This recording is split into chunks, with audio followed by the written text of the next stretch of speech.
Congratulations to episode 588 of Good Luck High Five. That's right. You're listening to a podcast that's for you if you play Magic the Gathering. Whether you are thrilled about our interview with Mark Rosewater today or you're not. What? We are here for you. Hey, I'm one of your hosts, Maria. I'm another one of your hosts, Megan. And yeah, like Megan said, today we are very lucky to be here in Wizards of the Coast, brand new office space out in Seattle after the Pro Tour. And we've got a very special guest, none other than lead designer Mark Rosewater. We are so excited to have Mark on. He's always a fantastic person to chat with. He's so nice. We, of course, will play flavor text theater with him because he is excellent at flavor text theater. Yes. It's always such a good time. And we asked all of our patrons to submit questions to ask Mark throughout the episode.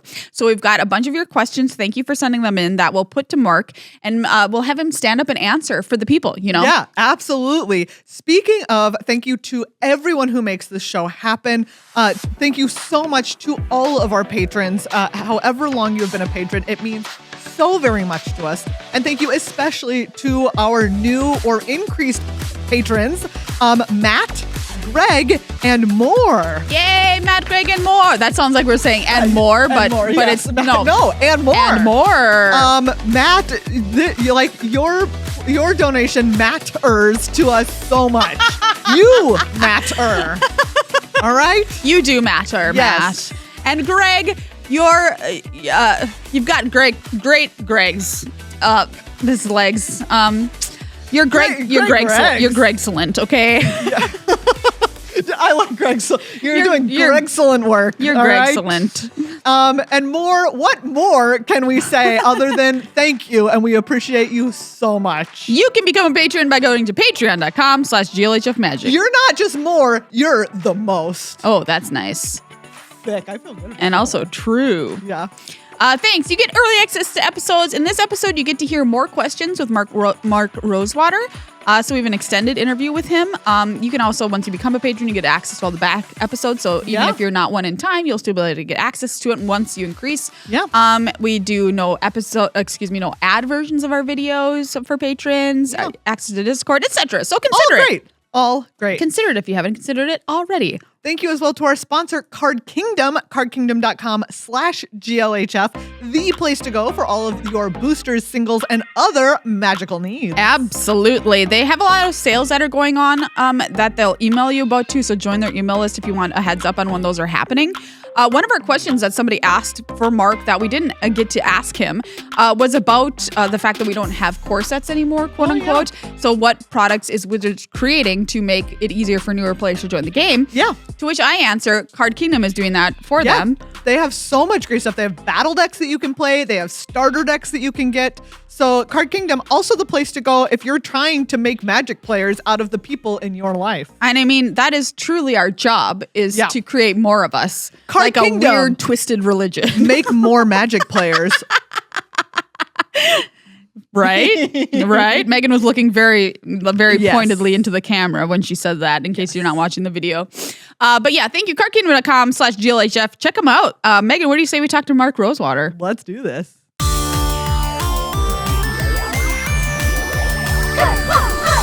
Everybody, we have Mark Rosewater. We're so excited to join Mark Rosewater here at Wizards of the Coast to talk everything Magic with us. Mark, how you doing? I'm doing good. You're in my studio now. Yeah. We're on your turf.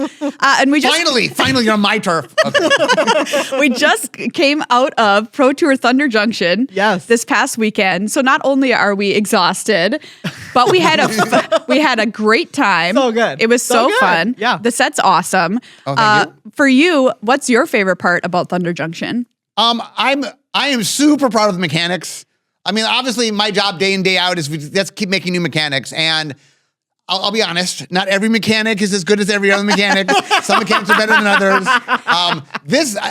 I think Outlaw Thunder Junction has like just a really good suite of mechanics. I'm very proud of them. I think plot is like one of the best mechanics I've made in a long time. I think spree is just super useful. Crimes and Outlaws solve a problem that we've been trying to solve forever, which is Commander's so popular, but if we give you a theme, if there's not enough cards, you just can't build in Commander. So like, how do we have a brand new theme that there's enough cards you can build 100 card singleton out of? And so anyway, there's a lot of cool stuff we do, a lot of like innovations in the set that I'm really proud of. So I'm just happy. The set turned out great. Yeah. Crime. That's so smart about crime, too, It's honestly. true, yeah. Goes with There's anything. already stuff that crimes. Magic crimes a lot, honestly. It turns out magic, big crime. Crime pays. The secret, by the way, here's what we learned is to do new themes, you just have to do things that care about old things. So like, can you find a way where, hey, I haven't cared about this before. Like you didn't know crimes existed, but now that we tell you crimes exist, like for 31 years, Magic's been doing crimes. We're just telling you now we're doing them. So, And that is a scathing indictment of our legal system. You didn't know crimes existed. Guess what? Joke's Guess on what? you. Oh, okay. Crime is real. Plot, we've been talking about plot because Yeah. it is just, there's something so satisfying about it. Well, so when I first pitched plot, it's one of those mechanics that like on the surface, like, well, why would people do that? And I'm like, no, there's reasons you would do that. Like when they just play the spell, I know they're working towards something larger. You can set things up. Yeah. I also like the idea that as a villain, like I'm telling you my master plan, I'm going to do this to you. And so anyway, Yeah. it all came together in a real fun way. So. Next turn, I'm going to send my loan shark after you. Oh, yeah. Right?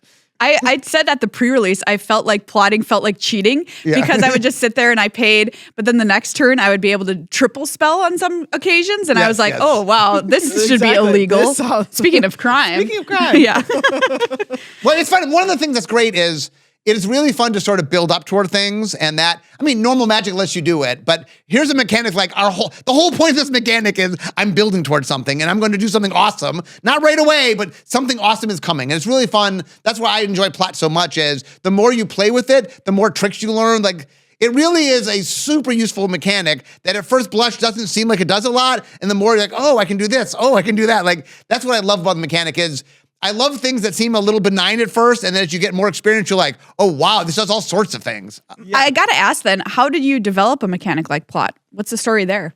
Well, I mean, the idea essentially when I don't do the development, but when it's developed, Yes. basically the idea is you have to say a list of what are the cool things we can do with it? What are the functional things we want? And then we in vision design will just make a whole bunch of cards that do a whole bunch of different things, and they will play them in set design and figure out where's the fun? Like, what are the ones that are most fun? And then we will over-deliver. We'll give them way more things than they need, and they'll sort of cut down to the things that play best.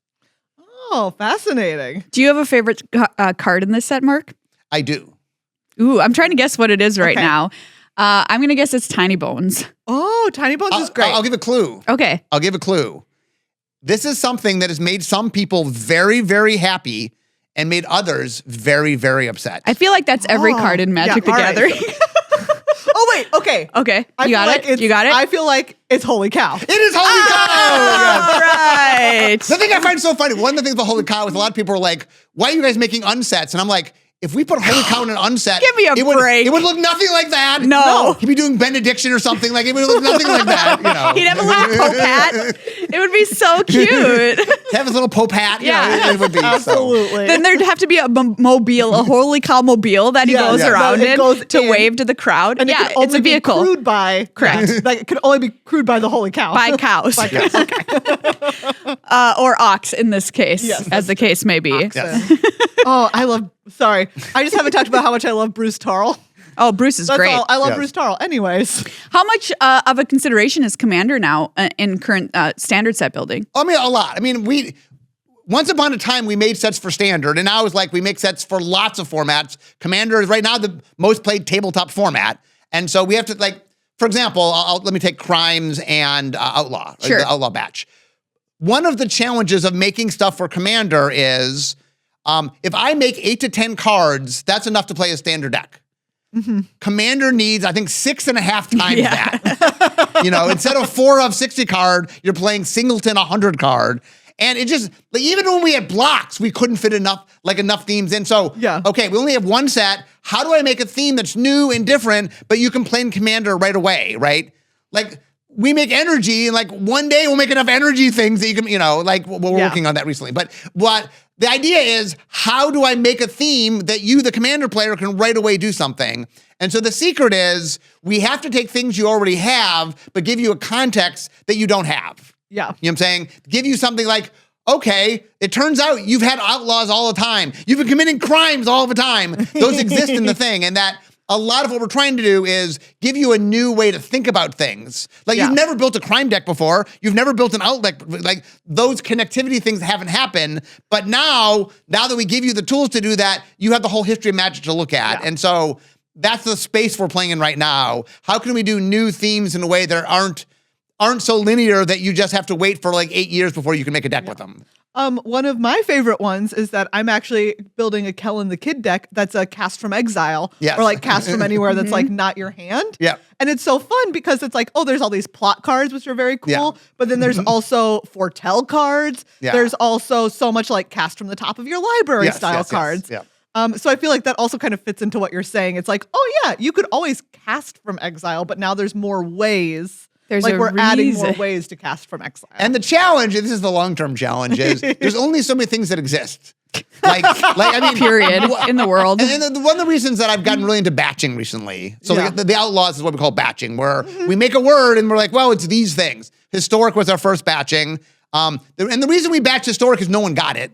We're like, these 3 things represent history. And like, I don't get that. I can't wait for hot people to be a new batch in Magic. You know what I mean? They're called thirst traps. If you cast a thirst trap, scry one. Scry one. Judge. It's so subjective. My opponent thinks that this card is hot, but I do not agree. Can't wait to see that at the PT level, honestly. Yes, we need hotness judges. Mark, what's something about Thunder Junction that you want people to know? That it's super fun. I don't know. That they might not know. The thing about it is a super fun set. The mechanics are really strong. The limited is super fun. I mean, it really is a fun set. If you, for some people, for example, maybe Western isn't your thing or the villains isn't your thing. But it is, like, from a pure mechanical standpoint, it is just octane. Like, I'm so proud of this set. It just, all the mechanics really play and they're fun. And like, even if it isn't quite your flavor, check it out. It really is. It's a super fun set. It's one of my favorite limited environments. Big time. In recent memory. There's been a lot of bangers, but like this one just is really standing out to me. I'm having so much fun playing it, like every single time. So, Mark, we asked our patrons on our Discord to type up some questions for you. Questions for me? Oh, yeah. They expect me to answer their questions? That's right. Yeah. Okay. Do you want to ask questions of them instead? Maybe I guess them questions. The people must be responded to. Okay. I will answer the questions. All right. Bring them forth. Question number 1. If you joined one Ravnica guild, which guild would it be and why? Oh, I would join the Is It. I knew that already. Yeah, that one's easy. I mean, the one I prefer playing with, by the way, is I really like playing the Simic. I find the Simic to be the most fun to play. But like in real life, when I want to join the Simic, no, I think I would join the Is It. You're doing some weird stuff. Yeah, I'm definitely Rakdos, but in real life, would I be Rakdos? That would be a little painful, probably. Yeah, right? Yeah. I feel like in real life, I would be a Celestia. We're all just peaceful horse people. Or a Golgari, which is just gross Celestia. Yeah. Kidding. Okay. They love it when they're called that. Oh, you mean the gross Celestia? They don't like that. Mark, which planeswalker would you most want to have on a design team? On a design team? Yeah. Yes. I think Chandra would be a good designer. Ooh, why? Why do you think so? Like she can tap into her inner emotion and like, you know, like a lot of good design comes from sort of like designing from your heart. And I think Chandra would design from her heart. So. Oh my gosh. Aww. Okay. That's a great answer. You're designing from your heart. What for you evokes that most out of your creations that you've brought forth into the magical world? Okay, so there's a card I made that when I made the card, I made it for nobody but me. Like I said, I want this card to exist. If 0 people on the earth play with other than me, I will be happy. Now, I can't do that very often. I have to make cards for everybody. But every once in a while, you get like, you know, you just get selfish and like, I'm just gonna make this card for me. So do you know what that card was? No. Doubling Season. Oh, was it really? Yes, and it turns out that a lot of people share my love of doubling things. Yeah, for sure. Absolutely. So it was a very personal thing. I made it. I mean, really, I mean, it fit in the set. I mean, it was a well-designed card, but I really made it because I'm like, I love this card. And then So many people love the card. It warmed my heart. So Oh, Wow. Proof that if you design something you love, other people will also love it. There are other people R&D out used there. to make fun of me. Just a little side note. R&D used to make fun of me. I love doubling things. I would constantly make doubling cards, and I was the only one that made them. And they would just constantly make fun of me. And now, like we're just making doubling cards, like wazoo. So it's, Jokes on them. Exactly. Good You grief. came back around. You got them. Turns out doubling is cool. You think Chandra though? You'd have like fireballs every set. You'd be like, look, I mean, Chandra would be hit and miss. I'm not saying she would make some cards that weren't workable, but like her amazing cards would be amazing. High risk, high reward, yes. I think, with Chandra. absolutely. Yeah. The problem comes in HR because I think Chandra would start a lot of fights. Yes, I think that you're correct. She'd have a lot of opinions Well, and HR wouldn't would want to sit her back down. Okay, Chandra, once again, you can't set things on fire. Exactly. Chandra, fire Not is if you're- literally a problem. Not if you're mad. Not if you're excited. Then there's just like zero. We have a zero fire policy. Everyone's just sitting at their desk and all the sprinklers come on and everything just the tech just all is Exactly. destroyed. And they're like, Chandra again. Okay. All right, Mark, are there any mechanics you find personally particularly elegant or aesthetically pleasing? There are. I like Yes. plot. Next Plot- question. Plot is my favorite mechanic from this set for exactly that reason. It is very simple, very straightforward, but what you can do with it is not obvious. And that's my favorite kind of mechanic where like you understand, like it's not that people don't understand what plot does, but a lot of people take a while to understand why. You know, like I get what it does, but why would I want to do that? Those are the kind of mechanics I love, where like there's a lot of discovery, but we make some mechanics that are just complicated. Like mutate is a complicated mechanic. Yes. And not that we shouldn't make some complicated mechanics, but there's a lot of people that just don't understand. Like I'm not going to play it because I don't understand it.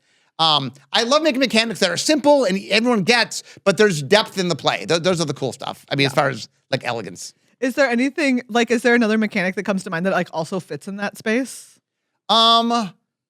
First strike. I mean, like flashback is a good example of a mechanic I really like, where like you get the general idea. I can cast and I can cast again. Yeah. But just understanding like when to cast it. It's just really interesting to say like how to do flashback correctly and how to play correctly. There's a lot of nuance in it, you know. It's a matter. So I like mechanics like that. Like, you know, something like cycling. Cycling, I know Richard Garfield made cycling. And cycling is another great mechanic that like at first blush, you're like, well, why do I need this? And then like you see all the cards you can put it on. And you're like, oh, all of a sudden the cards I wouldn't include in my deck, I can include in my deck. Like that does something really powerful in a way that's, you know, from a design standpoint that might not be obvious at first, but it's really cool. I want to ask about complexity too, because you mentioned, you know, we do make complicated mechanics and all that kind of thing. And I feel like I'm not alone in this opinion, but it feels like Magic is the complexity is going up over the last few sets. More words on cards, more complicated stuff. Is that an overall like vision that you have for Magic to differentiate it from other games? Is it just the direction you're heading? Am I wrong? You are not wrong. Here's what I think has happened. For a long time, the focal point of Magic was Standard. Yes. And so we very much aimed at Standard. That was kind of where we were going. Now, kind of the focal point is Commander. Like Commander, you have access to all the cards mostly in the history of Magic, and you have to make 100 card singleton. Like that is just a much more complex thing, and that's the kind of the game state people are playing. So I think we've leaned a little more into the complexity. I mean, personally, I believe we could pull the reins a little bit, but I do understand it. There's something really fun about cameo mechanics, and this shows up, and this is a really cool place for this. And so there's a lot of like Commander influence and internal influence that's affecting Magic right now. The idea that I'm just like, once upon a time when you first learned to play Magic, it was a lot simpler, and that's not the case anymore. Yeah. So there's a balance. I do think. I think in spots we've been a little more complicated than we should. But I also think some of the cameo things, like some of the things we're doing that add complexity, there's value to them. And so there's a balance to be had. Sure. Yeah, absolutely.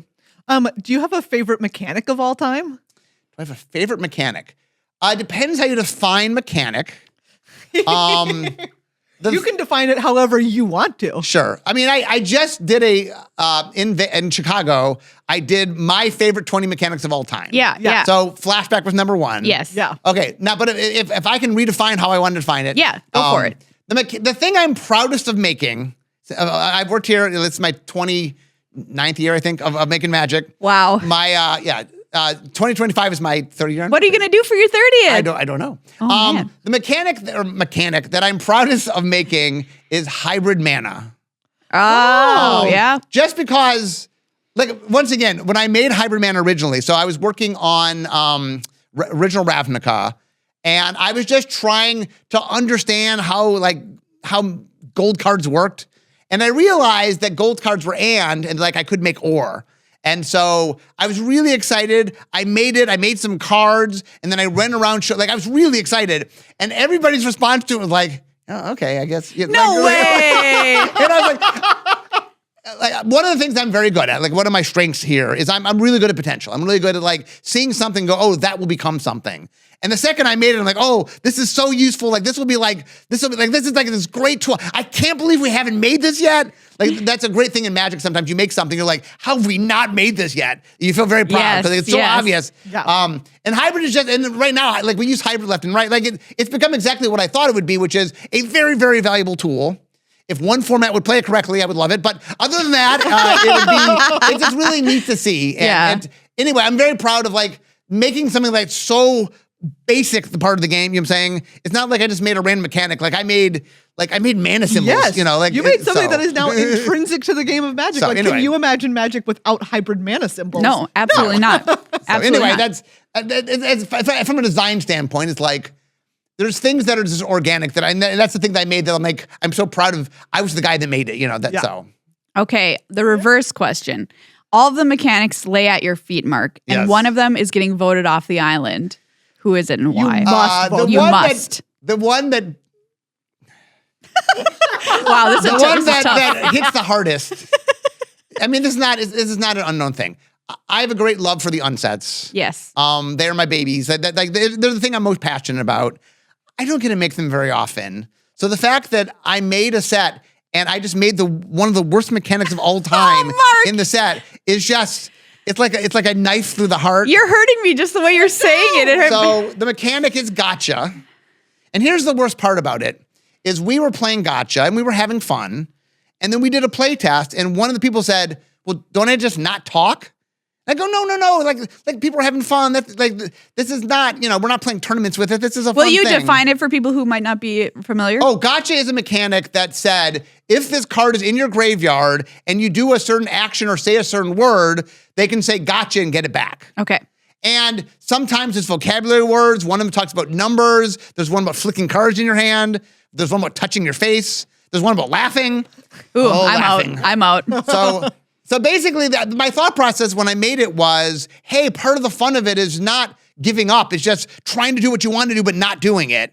But the correct answer is just, I'm not going to laugh. Well, if I stop communicating, I won't laugh. If I stop talking, I won't say anything. Oh, good grief. And it just made people shut down. And I'm like, that's the exact opposite of what I wanted. And the worst part is I had a playtest that just told me that, and I just didn't listen to them. Because I'm like, that's not the intent. I don't know. Anyway, so like, Unhinged. Gamers won't game. Yes. I mean, I learned a very, very important lesson. Like that, whenever I look at a great failure, I'm like, I learned something from it. And the big lesson of gotcha is that you have to put the fun in the way of the player, meaning the player has to trip over the fun. And that you can't rely on them not doing something. Like, you can't make them work to get to the fun because they just won't. That players will do the easiest thing. And gotcha was a great example where I'm like, well, if you play it in the spirit of the but no, that's not how people will play it. No. And so anyway, that is the one that that's the knife to my heart mechanic where like I just destroyed something that I really cared about. And we didn't make Magic or unsets for 13 years after that. So like, wow. Anyway. Yeah. I feel shame, so. No, I mean, like, look, if that's your biggest regret in 30 years, let me tell you, you're doing it right, Mark. I mean, I've made other bad mechanics. It's not. I mean, look, like the next year is 30 years, so I've made a lot of mechanics. So not all of them are great. Some of them had issues. And there's sometimes you make a mechanic and you have the best intentions at heart. Like when we made Companions. Nothing but the best of intentions in art. Of course. Yeah. And the thing that's even funny is I knew they were problematic.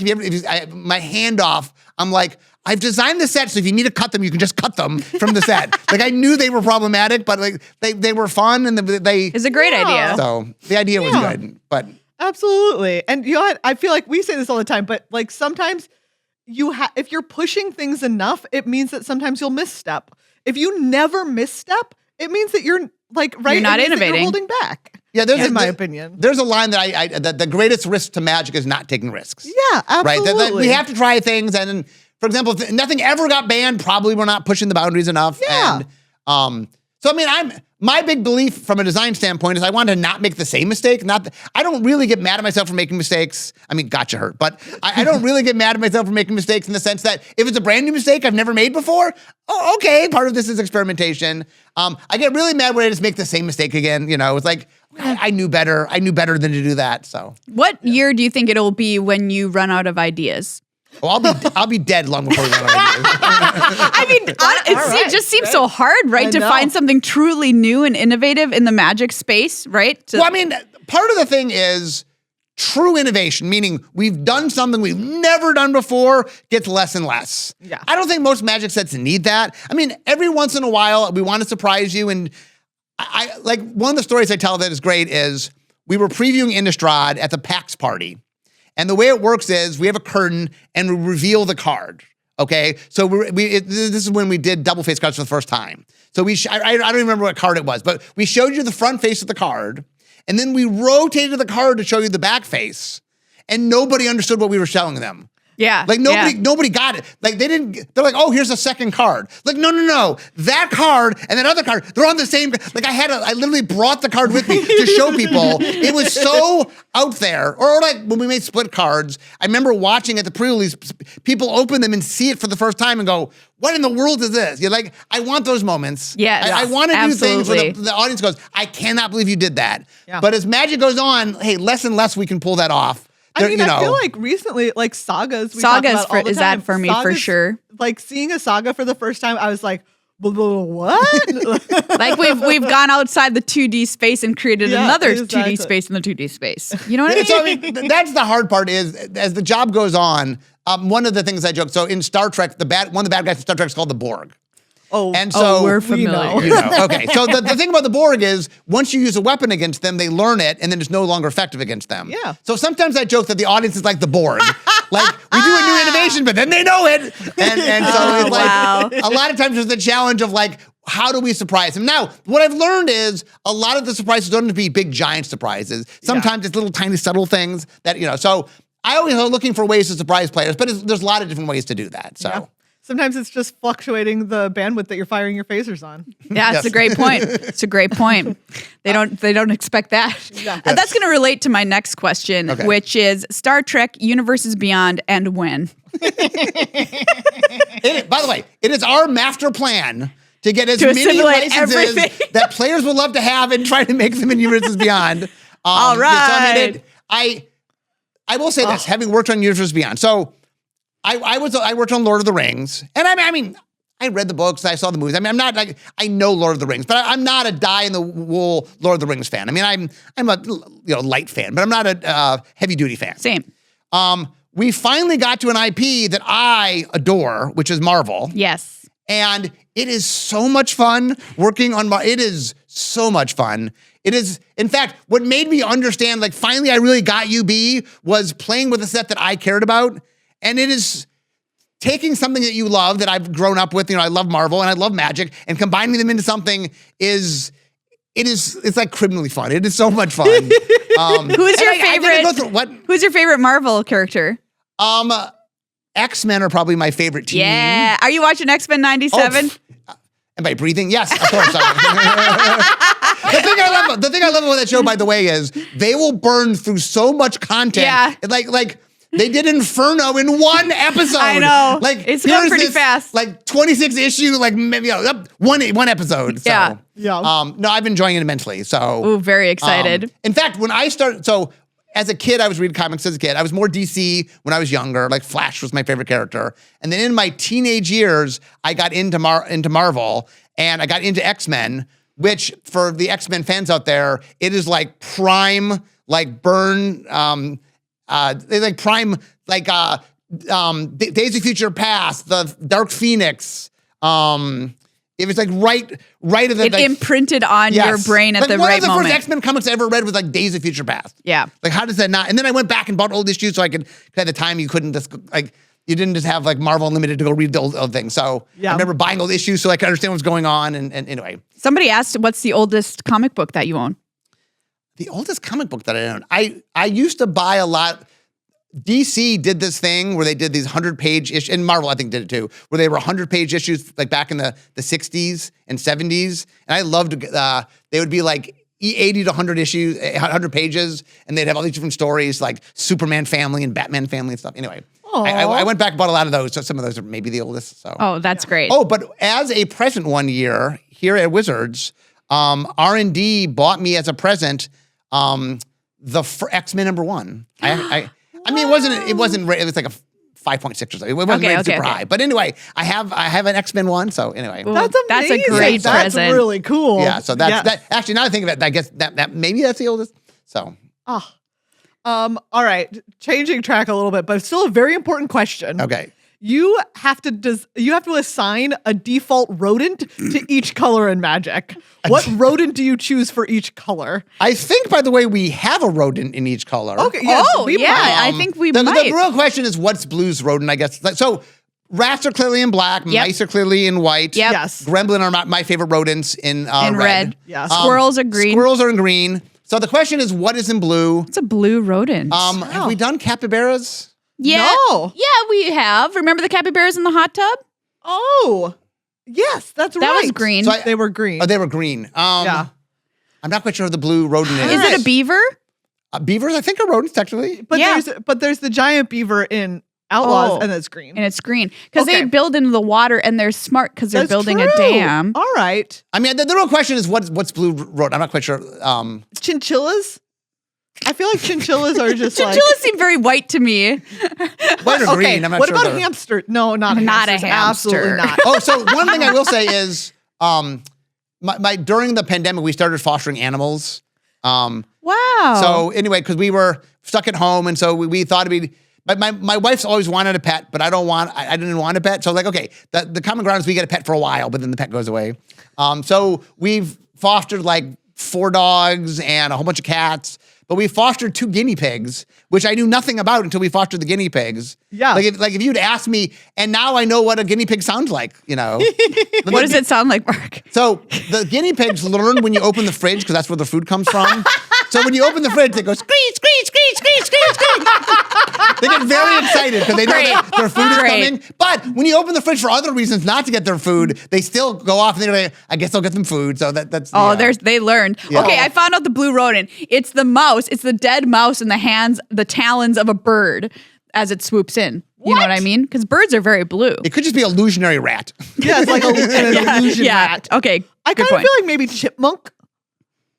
No. None of these feel right to They're me. all so I'm sorry. green. We need, what is, like, tuna's the chicken of the sea. What is the rodent of the sea?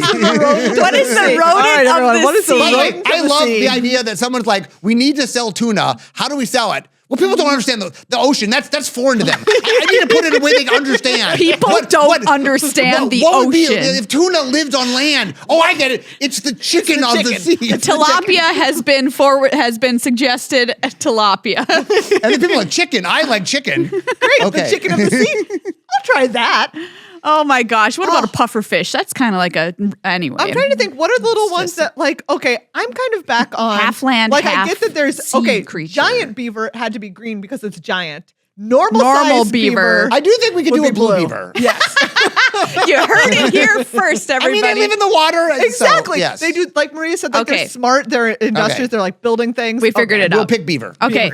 All right. Locking it in. And on the topic of rodents, I just need to have this on the record, Mark. Okay. The squirrel haters are gone, and squirrels are like becoming more of a thing that you're allowed to include in sex. Imagine a world of animals where a whole draft archetype was squirrels. Yeah! Could such a thing be? Could such a world exist? Oh my gosh, I'm so excited. Confirmed. Wow, Mark, thank you for making my dreams come true. All right, should we do a little flavor text theater? I guess. So explain to me, how does this work? So what we're going to do is we're going to crack open this pack of Outlaws of Thunder Junction, and we're going to pull cards and pitch movies or TV shows based on the name of the card. And Mark, this used to be your job before you came to Magic. Yes. So you've been on the show before and you've been so good at it. So my goal for this one is making a movie as good as Mark does because the pressure. no pressure. No pressure. We make some very silly ones too. It's very true. So we're going to place the pack out on the table here. So we just, go ahead, pick a card. If you hate it, you can throw it back. All right. But we'll try to see what we can make with these. Yeah. Maria, do you want to go first? Do you have one? Okay, so I've got one. Okay. So since it's a Wild West set, we're gonna do a Wild West movie. But this movie is about some kids who accidentally time travel to the Wild West. Oh, okay. And I hate it when that happens. What? Back to the Future? Yeah, like I don't know. Is this a hot tub time machine? Is this a locker time machine? They open their locker and they're like, do you see? There's the past back here. Okay. Let's go like in. The Lion, the Witch, and the Wardrobe. Yes, exactly. But it's in a locker. And these kids are like tech obsessed, right? They're constantly on their phones. They're constantly TikToking. Yeah. They're Instagramming. They don't know how to connect with other people. Hashtag I'm an old person. Kids these days. This is produced by a Kids These Days person. Anyway, they go through the locker and they find themselves in the Wild West. Now they don't know what to do. Their phones are bricked. They can't go on Twitter. They can't do anything. And they meet this kindly woman. TikTok, by the way. Yes. What did I say? Twitter? Yeah. No, that's not true. Snapchat, is that still a thing? Yes. Anyway, this kindly woman brings them under her wing and teaches them the way of living without technology and how to survive in the Wild West. In Eartha Joe, Frontier Mentor. Yes. Eartha Joe. Yeah. Also, Kids These Days Productions is the new name of my production company. Yeah, that's what it is. Okay, mine is someone saw Minority Report and they were like, this does not go far enough, right? Just like what? Not far enough. Exactly. They were like jailing people for crimes that they're going to commit before they can commit them. Not good enough. What if instead they get a notice, right? Someone's like plotting a murder or something like that, or planning a murder or another crime. And instead what the Minority Report, like what the enforcement people do is they go and they can literally reach into their minds and extract those thoughts. Extract the plot. Extract the murderous thoughts from them. Oh, wow. But obviously it's like the question it's of eternal like sunshiny a little bit. Exactly. And it's like what makes you what thoughts are yours? Like what makes you who you are? If you are a person who wants to commit a murder, but then someone takes away your idea for murder, are you the same person? It's a ship of Theseus problem. Exactly. Some real some psychological. I like that. Exactly. Some real ethical questions in Thoughtseize. There you go. A classic. Thoughtseize. Classic right there. Okay. Well, obviously we're doing Western, so that. Oh, that's fine. You can do Western. So the Western, John, Mary have a family. Okay. They grew up out east. They live in a more civilized world, but John's been on rough times. Things have fallen through. And John decides the family's going west. Yeah. That they're going to go to the new frontier. Mary's not so into it. She really has a life that she's built. But she's standing by her husband. They have 2 kids. And they're like, okay, we're going to make the best that we can. And it is a long trek. It is a dangerous trek. Got to ford some rivers, survive dysentery. There are some diseases that you have to overcome, but they finally got there. And the nice thing when they get there is one of the promises of the West is that you get land, and so they are given land, and they're like, okay, that we're going to try to find to make something of it. But what they don't know is there's an ancient evil that lives there. Yes, and they're just trying to scope to make a new life out of things. And the problem comes in, Mary's a little reluctant.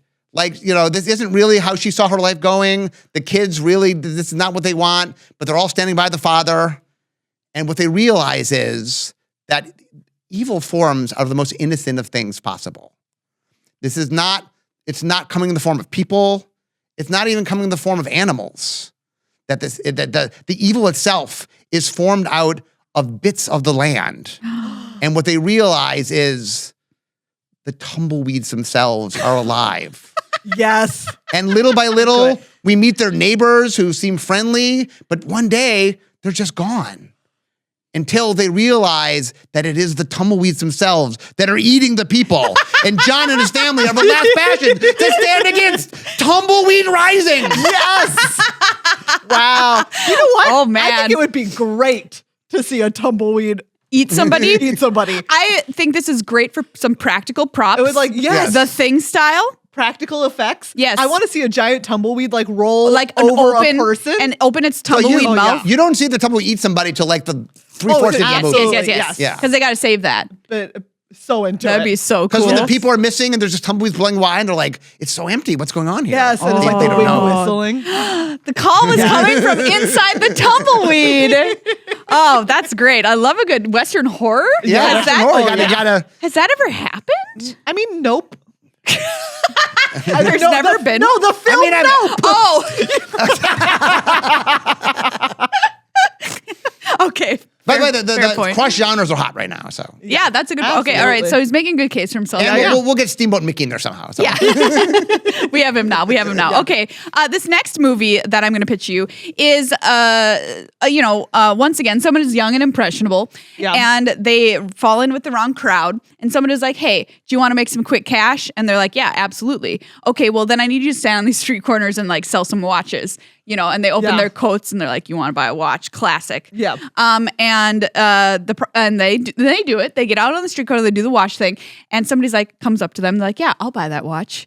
And they buy the watch, and they're like, "But by the way, do you want to make even more money now that I've bought this watch?" And they're like, "Well, yeah, that sounds even better." And they're like, "Okay, well, you're going to come with me wearing the watch to this location, and somebody's going to meet you there." And anyway, it keeps going like that, step after step after step. It gets more and more dangerous the deeper they fall into this hole that started with just innocently selling watches on a street corner.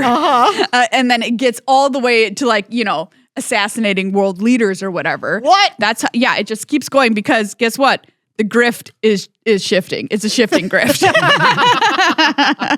It's a spy. It's like a accidental spy thriller. So it might be like a Melissa McCarthy comedy, like Spy. Or I was gonna say, or it could be classic Hitchcock, like North by Northwest. Yes, it could be. Yes, exactly. North by go either way. Either way. So it's right. up to you, movie companies. I would watch a Melissa McCarthy fronted North by Northwest. Yeah, for sure. Just saying. Okay, this is about there's like a city, this is like in a fantasy land, and in this city, it has been storming like for as long as anyone remembers. Oh, I love it. An endless storm. Yeah, it's an endless storm. It is constantly pouring.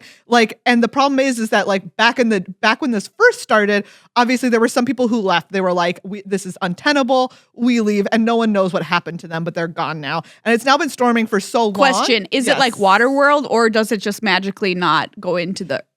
That's what I'm saying. Is that it's some of it absorbed, but now most of the people who stayed there originally are stranded because it's like it has rained so much, everywhere is flooded. Okay. It's kind of like patches of land and then patches of flood, and no one knows how to get out of there until someone is like, look, what we need to be asking is, why is it storming all the time? Yeah. Like, what is going on? And so they go on a classic journey. And at first, you think it's going to be like you have to find, like whatever gods there are that are making it storm and like appease them. Yeah. But what they find is that actually there's like, they travel to another city and they're like, get out of there. And they're like, it is beautiful here. The city is literally perfect. Everything is pristine. Like the weather is literally perfect all the time. Like it rains the exact right amount. And then it's like beautiful sunny days the rest of the time. And they're like, wait a second, why is this place so beautiful? And they find out that it's because that there were like engineers who engineered this city's weather to be perfect. But the result is that it created like a vortex around that city of everywhere else that isn't the perfect city is like uninhabitable. There's like other cities that are like dry. Can be, like have become deserts, right? There's obviously the city that's flooded. And so they go and they're like, I'm going to like shut down this technology so that once again, like it can fair. be equitable. Yes. Like everyone just gets the weather that they're getting. And this one place doesn't get perfect weather in Daring Thunder Thief. Wow. That's pretty cool. I like that one a lot. Yeah. All right, Mark. Okay. I don't often do this. But I'll be upfront. Okay. I'm pitching a future Oscar winner. Ooh. All right. We believe it. Here All right, we go. We're ready to hear it. Now, the idea is take Janet. This be something that, you You can get Janet is sort of middle-aged. There's a lot of actresses out there, really talented actresses. We can get one of them, someone who could chew the scenery. So the idea is when the story begins, Janet's husband leaves her. Yeah. For a younger woman. Okay. And she's really adrift. She doesn't know what to do. And kind of, I don't know, just as a spur thing, she buys a hot springs. Yes. That she decides that she wants to reinvent herself, and that, what she's going to do is she's not going to let life take her in. She's really going to, and she's going to make a place where other people can come and discover themselves, right? She can be in a place where other people who are like her can come. And so the idea is she's going to build a place that's really going to bring them up. But little does she know that the reason she was able to buy this is that the spring itself is poisoned. No. And so her dream itself is poisoned. And she realizes, what is she going to do? And, does she open this up knowing that the fact that it's poisoned itself? Or does she just lose everything? And little by little, she says, I have to go along with this. I can't lose everything. And so she opens the spa, and the people at the spa, unbeknownst to them, are just getting sicker and sicker. And it sort of reflects her own inner demons that's coming out. And she realizes that, she's becoming the worst version of herself. Yeah. And then in the end, she has to come to grips with, this is who she is. Yeah. This is why an Oscar winner. I love that. Yes. Not I happy. love that. So it is called Sour Springs. Yes. Someone call Olivia Colman right now. Oh my gosh. She would eat that up. absolutely. Let's give her an Academy Award. Let's give this screenplay. Yeah. Yes. I kind of like it, even say she thinks this of her husband, right? When he leaves and everything, and she's like, you are the scum of the earth or whatever. Yeah. And then at the end, she realizes she became the thing She that also she is hated. that. Yes. She herself is soured. Mark, thank you so much for coming on the show, playing you're this welcome. game with us, chatting with us. Absolutely. It was so good. Producers, we're going to spend a love little having more you on. time with Mark. So if you're a producer, you're in luck. We got more questions for Mark coming up for you. Everybody else, wow. Thank you so much. Thank you so much. Please, wherever you're sitting, give Mark a round of applause. Well, thank you very much. I mean it. That's our episode, everybody. Thank you so much for joining us. Thank you once again to people who patronize the show, patreon.com/GLHF Magic. Thank you, obviously, to Mark for coming on the show. Thank you so much to Colin, who's over here. Yeah, helping run our Colin. audio. And thank you, of course, to Matt, Greg, and more. And thank you to Card Kingdom and Wizards of the Coast for having us in here to talk to Mark. It's always such a joy to talk to him. The passion he has for the game. It's heartwarming. If your heart is not warmed, you're a ghoul. My heart has been warmed 3 sizes today being that day. Yeah.